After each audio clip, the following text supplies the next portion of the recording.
What's going on, y'all, and welcome back to my channel. I know this video is long overdue. I was meaning to get a Nintendo Direct reaction video out to you guys because I know a few of you have been asking me about my thoughts of what was shown, so that's exactly what we're going to do in this video. So without further ado, let's get into it.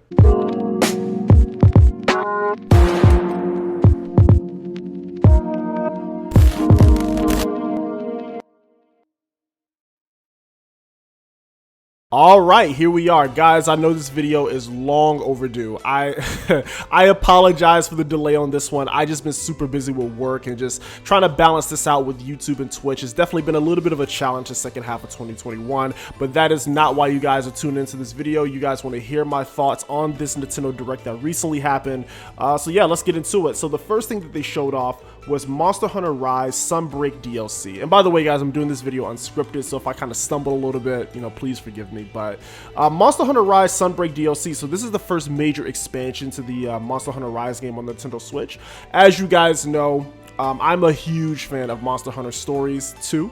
I played that game on my Twitch stream, and I even said I even went as far as to say that it was my game of the year, one of my games of the year this year.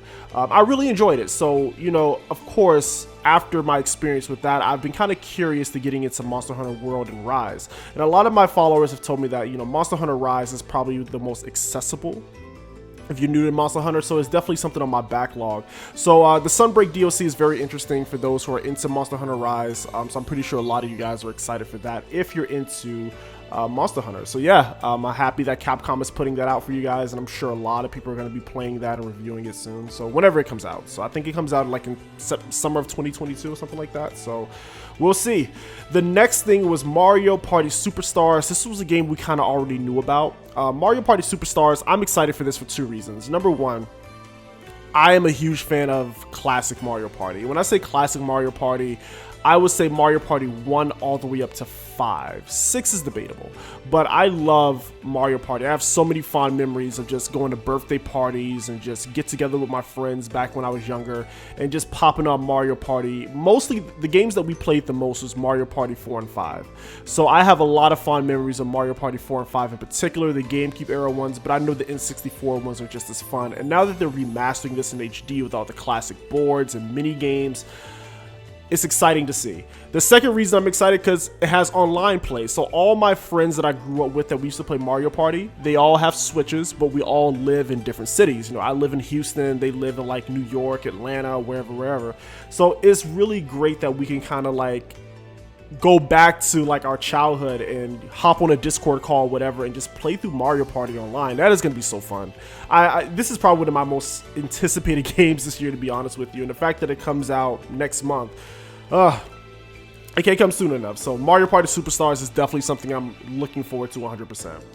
The next game we got is a Square Enix title called Voice of Cards. I'm not too familiar with the series, or I don't know if it's a new IP. I've never heard of this before this Direct, so I'm not too sure what to think of this. But for those of you who are excited for this, I'm happy for you. But just looking at the gameplay, it doesn't look like something that would necessarily interest me.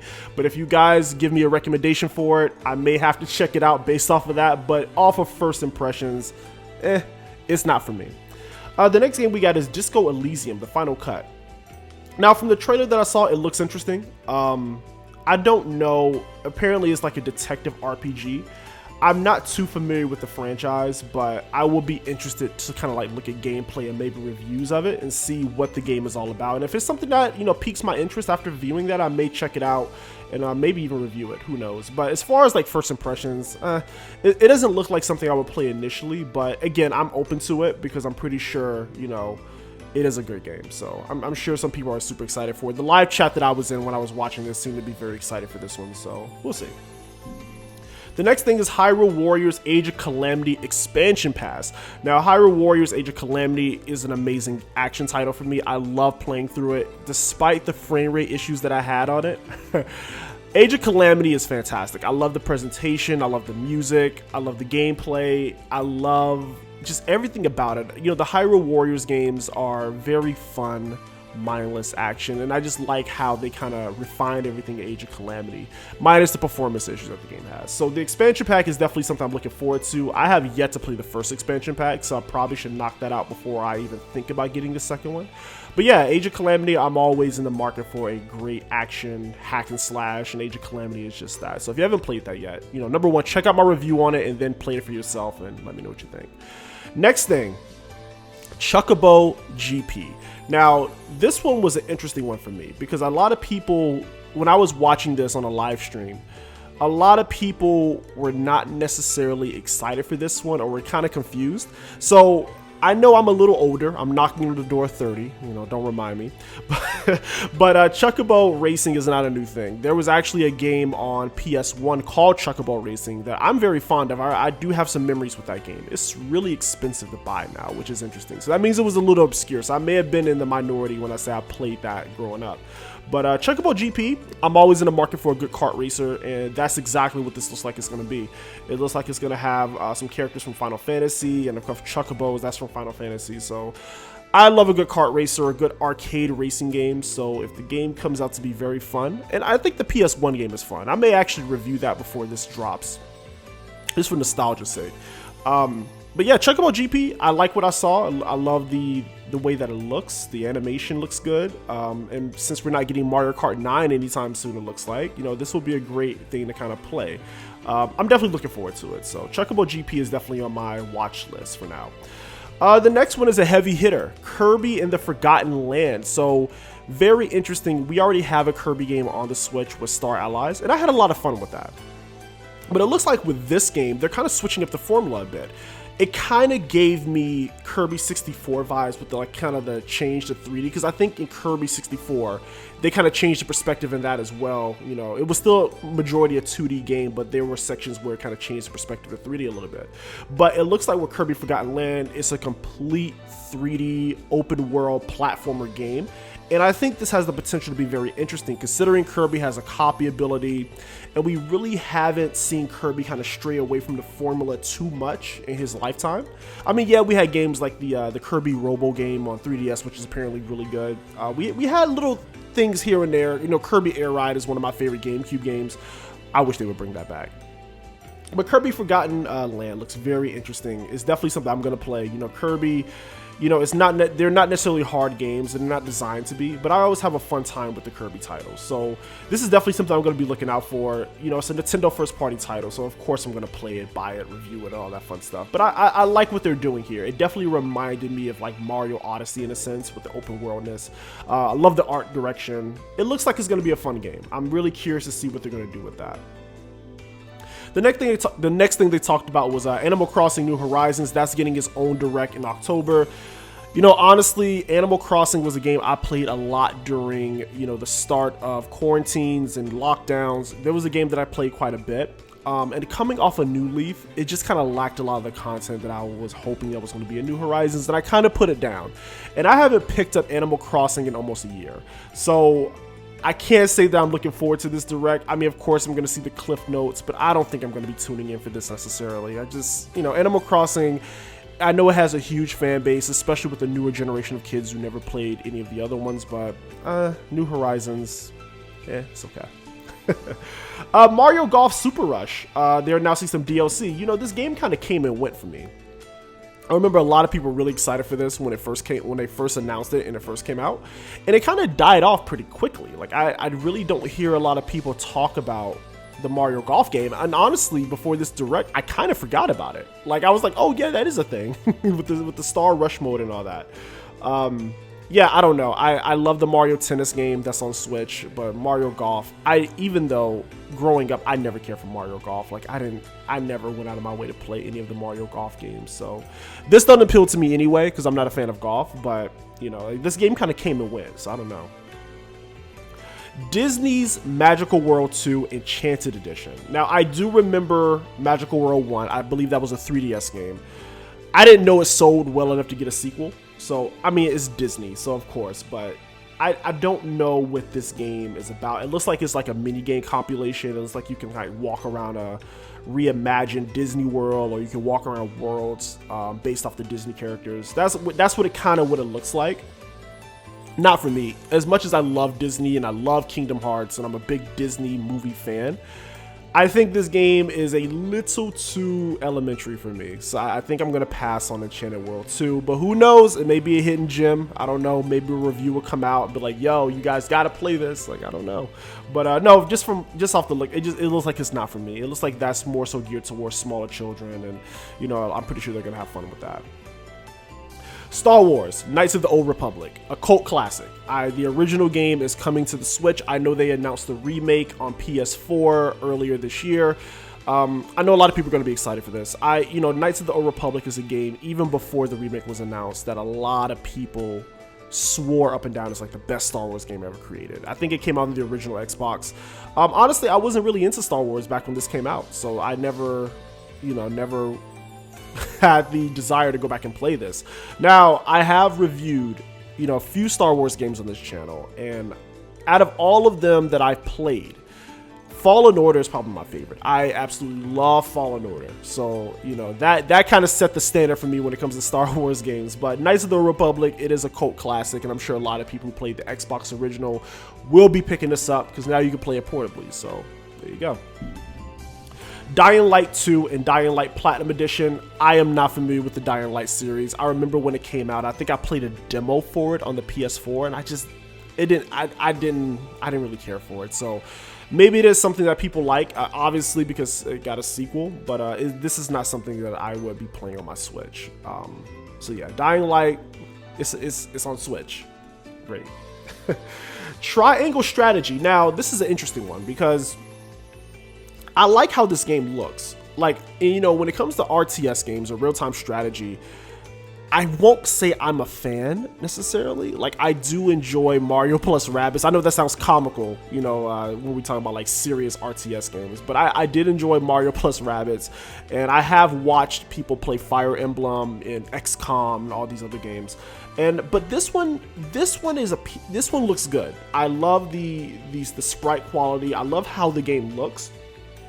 I don't know if I'm willing to necessarily pay full price for it, but I'll definitely watch a review of it or watch somebody play it. But I do like how this game looks, and who knows, maybe if I try out the demo, I'll really dig it, and I may just open my mind to it. Who knows? But yeah, Metroid Dread, you know, that goes without saying. That game is so close to release. We're gonna play that. You know, I love 2D Metroid, Zero Mission, Fusion, 2D Super Metroid, 2D Metroid, say no more. The minute they announced this game earlier this year, I was already sold on it. So they don't really have to show me anything else. I mean, I'm sold on this game. So yeah, Metroid Dread, buy it. Nintendo Switch Online and the expansion. So this is very interesting to me because, you know, of course they announced that the N64 is going to be available on Nintendo Online. Great. You know, I think we all kind of seen that coming with Nintendo kind of slowly drip feeding other console families and games into the Switch Online, which makes it a better value. Now, what's interesting to me is that they're actually making the price for Nintendo Online higher because of this, which is interesting. So they're introducing a new tier of the Nintendo Online service, which I'm kind of curious where they're going to price it at. Who knows? But N64 games, you know, I know a lot of people, you know, I was in the live stream with, they were really excited for this. You know, you can go back and play your Ocarinas, your Majora's Mask. You know, for me, it's really just Paper Mario and Sin and Punishment. Those are the two games and Star Fox 64, of course. Those are the games I'm really looking forward to playing on the service. I didn't grow up with the N64, so I don't really have hard nostalgia for it. So I didn't really catch the excitement like a lot of people did. But no, it's great that we're finally getting more options to play on Nintendo Switch Online. I played a lot of Super Nintendo games on the NES games, and it works perfectly fine. So great. Yeah, Paper Mario, I've been wanting to review that for a while, the original one. So now I have a legal way to play it, and without the Wii U darkening my screen when I play it on that. So I'm happy to see that Nintendo 64 games are coming to the Switch. So that'll introduce those games to a whole new generation. Now, what really kind of shocked me was when the old school Sega, when they did that, I was like, yo, they're bringing Sega Genesis games to the Nintendo. That was, to me, was like a shocking moment. I didn't think that was ever going to happen because, you know, I thought with the Nintendo Online service, they were strictly going to focus on their consoles only. But this lets me know that we may be seeing more Sega content on the Switch. Now, I don't know if they ever like do Sega Saturn or Sega Dreamcast or anything like that. I doubt it, but it kind of opens up that door a little bit. So I'm just like, okay, if Sega games are coming, I'm really curious to see what games they're going to bring over from the Genesis library. You know, for me, give me Sonic 3 and Knuckles, give me Streets of Rage, give me Gunstar Heroes, which I think they are putting on there. Yeah, it's going to be very interesting. And I would love to see if they're going to do like Sega CD support or Sega 32X. Like, that'd be cool. I know that's wishful thinking, but it'll be cool to see, man, if they actually deepen that relationship with Sega and bring some more of their classic games to the Switch. I think it'd be awesome. Shadowrun Trilogy, I don't know too much about this one. I don't know. Shadowrun Trilogy, it looks okay, but I'm not too familiar with it. Castlevania Advanced Collection. Now, this is going to be interesting because I do love some Castlevania, whether it's Symphony of the Night or even the Game Boy Advance games. So this is a great way, if you never played like Harmony of Dissonance or, you know, Dracula X and all that, you'll have a way to play these games on the Switch. So this is definitely something. I think that's out now, actually. They actually say it's coming out after the event. So if you never played any of those games, some of Castlevania's best titles are on the GBA. Make sure you pick up that collection and check it out. So yeah. ActRaiser Renaissance. So ActRaiser is a classic game on the Super Nintendo. I know a lot of people were really excited and surprised that this was actually coming to the Switch, and I think it's not a Switch exclusive. I think you could also play this on PlayStation as well. But ActRaiser Renaissance, yeah, a lot of people, you know, they love the original ActRaiser. They're gonna love this one. I did see Digital Foundry's video on it, and it looks like there was less than desirable results when it came to performance on the Switch, but hopefully that's something that they can patch in or patch out or whatever the case is. But yeah, if you're a fan of the original ActRaiser, you have your remake or your reimagining of the ActRaiser game, so it's good for that. Let's talk about the Super Nintendo, oh my god, the Super Mario movie featuring Chris Pratt as Mario. I think this was a big talking point through everybody's live stream when Miyamoto came on and kind of revealed the cast for this this upcoming Mario movie, which we've kind of known about for years already. You know, I remember there being articles about, you know, the same studio who did Despicable Me working on a Mario movie. That's kind of been out for a while. Now that they kind of revealed the script, or not the script, the cast, a lot of people were shocked. You know, Chris Pratt as Mario, Seth Rogen as Donkey Kong, Keel from Key from Keel and Peele as Toad. The cast is interesting. I'm gonna withhold judgment until we see a trailer, but just at first glance, these casting options are very interesting. So I'm kind of curious to see what direction this movie is going in, and who knows, it may be really good. You know, I like the fact that it's all CG. You know, hopefully we're not going to have real life actors, you know, in this movie, but it's going to be interesting. It's going to be interesting to see what direction this goes in. So yeah. Splatoon 3, you know, this is another big hitter for Nintendo. I know a lot of people are very heavy on Splatoon 2, and Splatoon 3 looks like they're expanding the single player a little bit. They're adding, you know, more gameplay elements. So I know a lot of people are going to be excited for Splatoon 3. I mean, I think they revealed this like, what, last year? So, you know, the hype is already there. So good for Splatoon fans. I know you guys are really excited for this, and I'm pretty sure it's going to be like your big game that you're waiting for. Me personally, I like Splatoon. I'm not crazy about it. Like, it's not something that I have to play every single day. But if a couple friends want to run a couple matches, or I just kind of hop online and kill some time to do turf wars, it's fun. You know, Splatoon is a fun game. So, you know, I probably will buy this eventually. And yeah. And last but not least, Bayonetta 3.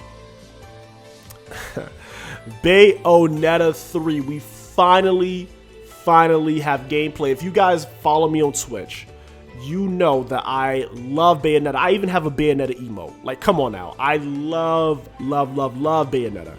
Bayonetta 2 is easily one of my favorite games of all time. I absolutely love Bayonetta 2. So when I saw this trailer, when I saw it first revealed, I already knew. When I saw the jets fly in, I was like, oh, this is Bayonetta 3. Because you saw the Platinum Games banner at the top, and then you saw the jets fly through, just like in Bayonetta 2. I was like, oh, this is going to be Bayonetta 3. And then I saw Lappy from Astral Chain kind of come in. And then I was like, okay, maybe this is an Astral Chain sequel.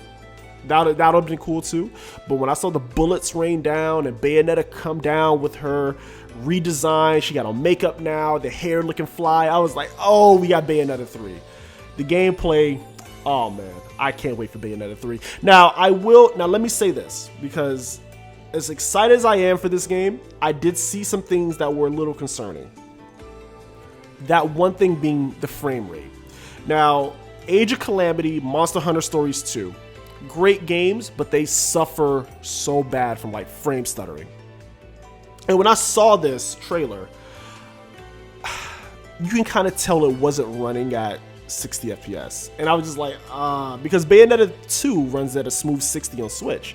So I was like, okay. And with all the crazy visuals and multiple characters on screens, and it looks like they have a lot of like, you know, breaking objects and a lot of stuff going on, I am so concerned about the frame rate of this game. Now, granted, not saying that you can't have a good action game at 30 FPS, because Astral Chain was at 30 FPS, and that game was great. That game was great. So maybe Platinum has like some sort of technique or way they can make 30 feel like 60, but just seeing the game in action, I was super happy, super excited. But the frame rate, I was like, I hope by the final release that we at least get like, I hope we get 60. Even if the game has to run at 720p, I'm okay with that. I'm okay with that. Just give me a 60 FPS frame rate. That's all I care about. Performance over resolution, 100%. But I'm excited to see the gameplay, man. I'm glad to see Bayonetta 3 has not been canceled, because I know that was a big concern of a lot of people. I'm excited to see that they're still pushing for it. And it looks like they're promising a 2022 date. Now, when in 2022, we don't know. But I am hoping that that game hits like spring or summer. I hope.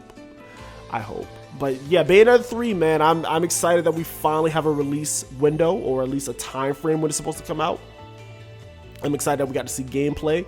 I love Bayonetta's redesign. You know, I like the fact that, you know, you can kind of, I like it looks like they kind of took some of the art direction of Astral Chain and kind of put it in Bayonetta. Like, I like that. Like, even with like the multicolored wings she has, like, I think that was cool. I think it was cool.